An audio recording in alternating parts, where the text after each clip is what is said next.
my name is Kat, welcome to my channel, and today I thought I would talk about 5 non-fiction books that you should give a go. So I personally really like reading non-fiction books as well as fiction books. I sort of read 2 fiction books and then 1 non-fiction book because that system works for me. I tend to get through fiction books much faster, so that's sort of how I balance my reading goals.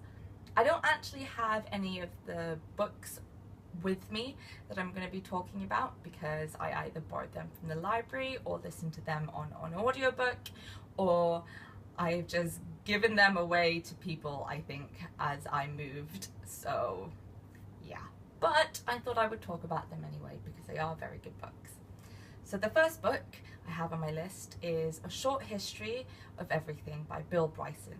And if you're not familiar with who Bill Bryson is, he is a non-fiction writer who writes in sort of a narrative form, and he is very, very funny.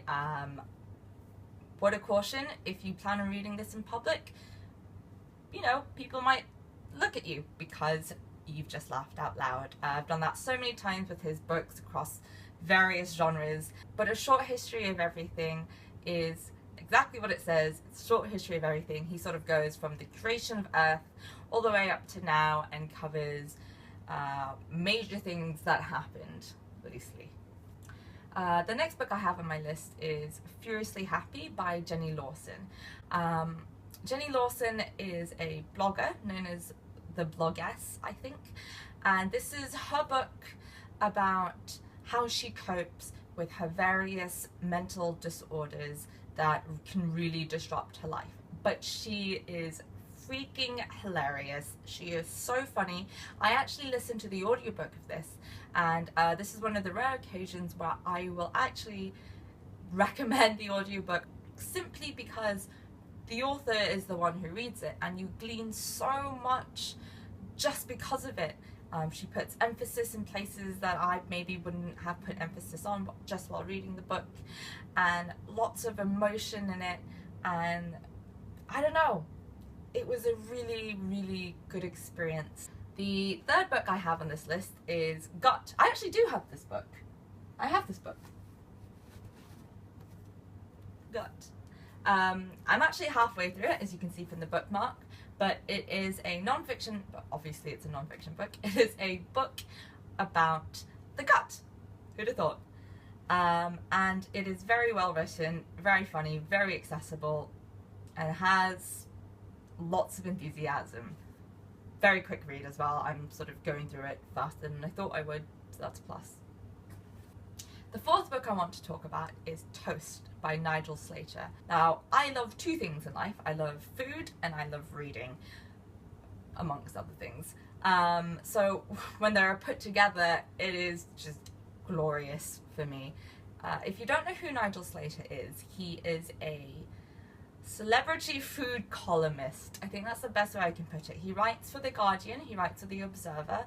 He also has lots of books, cooking books, and has done a few TV shows, but he's not quite your Gordon Ramsay or your Jamie Oliver. He's of a different breed. He's just gruff and grumpy, and his writing is beautiful. Toast covers the food of his childhood, the food he grew up with, and it's really nostalgic, just full of sensory imagery, and I just lapped it all up. The last book I want to talk about is another Bill Bryson book. It's called Home. What interests me sometimes, a lot of the time, is the history of mundane things. So what's the history of salt? What is the history of pepper? How did cities get irrigated? How have we come to live in apartments? What is a table? These things that I think a lot about in my day-to-day life.